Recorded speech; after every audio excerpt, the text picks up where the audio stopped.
नमस्कार विद्यार्थियों, स्वागत है आपका यूपीएससी पर। यह है आपकी हिस्ट्री की क्लास। इससे पहले वाली जो हिस्ट्री की क्लास थी उसमें आपने यह समझा था कि कालक्रम क्या है, सिंधु घाटी सभ्यता या हड़प्पा सभ्यता की कालक्रम क्या है, उसमें अलग अलग इतिहासकारों के मत क्या हैं। हमने यह भी समझा था कि कालक्रम निर्धारित क्यों नहीं हो पा रहा है, जिसमें हमने ये देखा था कि एक तो कारण है कि हम केवल लंबवत खनन कर सकते हैं, और दूसरा कारण ये है कि लिपियों को नहीं पढ़ा जा सका सिंधु घाटी सभ्यता के, इसलिए हम उसके कालक्रम को निर्धारित नहीं कर पाते हैं। हालांकि कुछ इतिहासकारों के अपने अलग अलग मत हैं, उनके पीछे उनके तर्क हैं, जिनके आधार पर हमने 7-8 इतिहासकारों के मतों को देखा था। अगर वो वीडियो आपने नहीं देखा तो एक बार देख लीजिए जा करके। चलिए अब इस वीडियो में हम चर्चा करेंगे कि जो विस्तार है सिंधु घाटी सभ्यता का वो किस प्रकार है। ठीक है, आइए देखते हैं।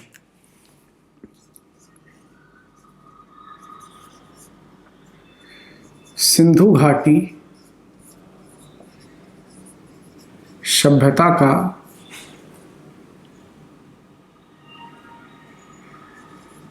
विस्तार, सिंधु घाटी सभ्यता का विस्तार। ठीक है ना, चलिए देखते हैं सिंधु घाटी सभ्यता का विस्तार किस प्रकार है। तो ये जो है नॉर्थ साउथ और ईस्ट वेस्ट तो आप समझते होंगे कैसे होता है। ये है आपका नॉर्थ, ये है साउथ, ये है ईस्ट,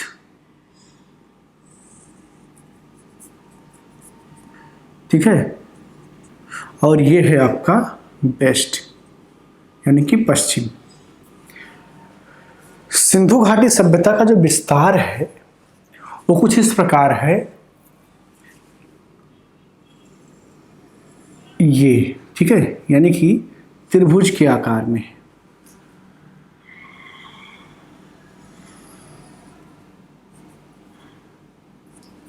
ठीक है ना, इस प्रकार से सिंधु घाटी सभ्यता का विस्तार है।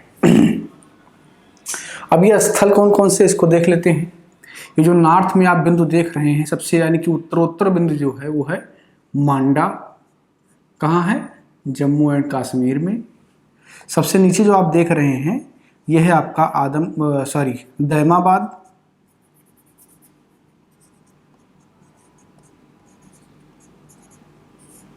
ये कहाँ पर है? महाराष्ट्र में। किस नदी के तट पर है? प्रवरा। ठीक है, ये जो है आपका आलमगीरपुर।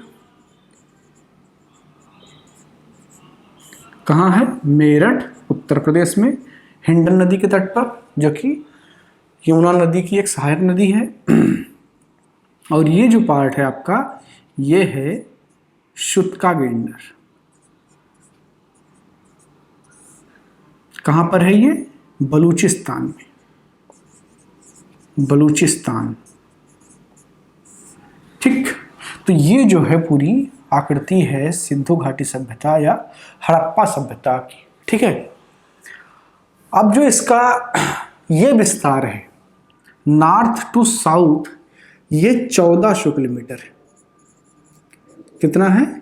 1400 किलोमीटर इसका नॉर्थ और साउथ विस्तार है। ठीक है ना, जो इसका ईस्ट टू वेस्ट जो विस्तार है वो 1600 किलोमीटर है। कितना है? 1600 किलोमीटर। ठीक, वर्तमान में जो सिंधु घाटी सभ्यता है उसका जो कुल क्षेत्रफल है वो 20 लाख वर्ग किलोमीटर है। कितना? 20 लाख वर्ग किलोमीटर। प्रारंभ में जब शुरुआती खुदाई हुई थी तब ये 12,99,000 यानी कि करीब 13 लाख वर्ग किलोमीटर में थी, लेकिन वर्तमान में जो है स्थलों की संख्या भी खुदाई के बाद ज़्यादा हो गई तो उनका क्षेत्रफल बढ़ता हुआ चला गया। ठीक है, तो ये है इसका विस्तार। जो इसका जलीय विस्तार है वो ये जो आप देख रहे हैं पार्ट, ये इसका जलीय विस्तार है और इसकी लंबाई है 1300 किलोमीटर की।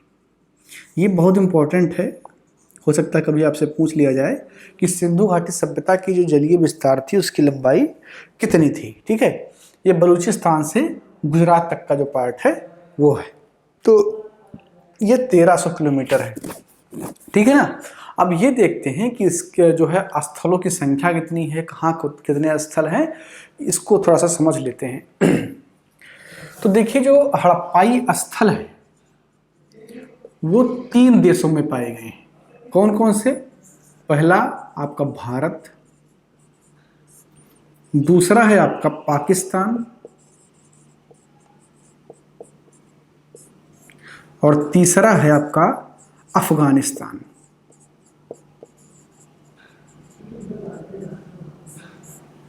ठीक है, अफगानिस्तान। भारत में 925 स्थल पाए गए हैं, पाकिस्तान में 475 स्थल और अफगानिस्तान में 2 स्थल। ठीक है ना, अफगानिस्तान में 2 स्थल पाए गए हैं और जो है पाकिस्तान में 475 और इंडिया में 925 स्थल। जो अफगानिस्तान के स्थल हैं ये 2 ही हैं, तो इसलिए इम्पोर्टेंट है, कभी कभी पूछ लिया जाता है। अब पाकिस्तान के सारे स्थलों के नाम आप थोड़ी रट पाइएगा, नहीं रट पाएंगे ना, आप बस हड़प्पा, मोहनजोदाड़ो इनको याद कर लेंगे। ठीक है, तो इसमें जो 2 हैं उनमें एक है आपका मुंडीगाक,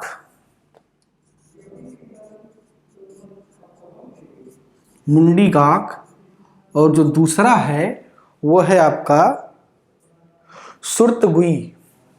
ठीक है, सुर्तगुई। तो ये 2 स्थल हैं जो अफगानिस्तान में पाए गए हैं, बाकी जो स्थल हैं वो इंडिया में और पाकिस्तान में पाए गए हैं। अब यहाँ से एक क्वेश्चन क्या तैयार आपका हो गया कि सबसे ज़्यादा हड़प्पाई स्थल किस देश में है, तो वो भारत में है 925, उसके बाद पाकिस्तान, फिर अफगानिस्तान। ठीक है ना। अब ये देखते हैं कि भारत के किन किन राज्यों में ये स्थल पाए गए हैं। ठीक है ना, इसको मिटा दे रहा हूं मैं। भारत के किन किन राज्यों में स्थल पाए गए हैं ये देखते हैं।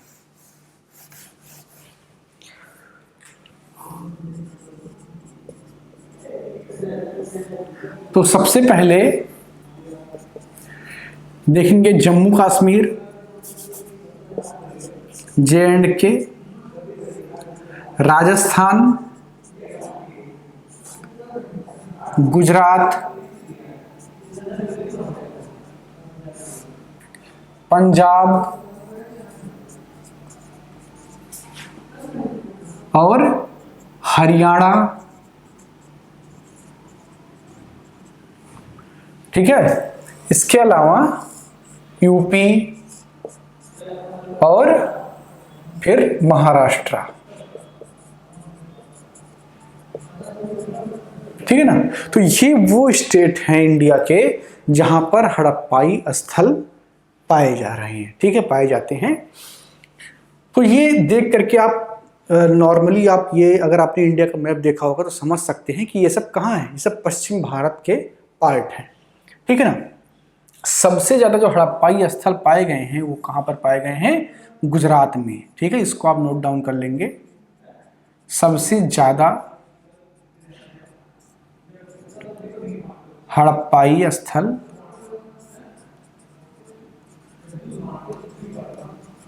पाए गए हैं।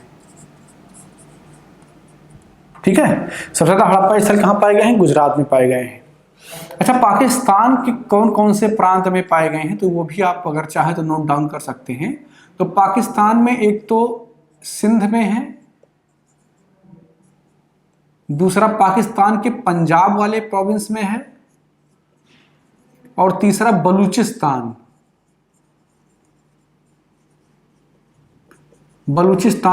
और या इसको इस तरीके से कहें कि जो साउथ बलूचिस्तान है, दक्षिणी बलूचिस्तान है, वहां पाए गए हैं।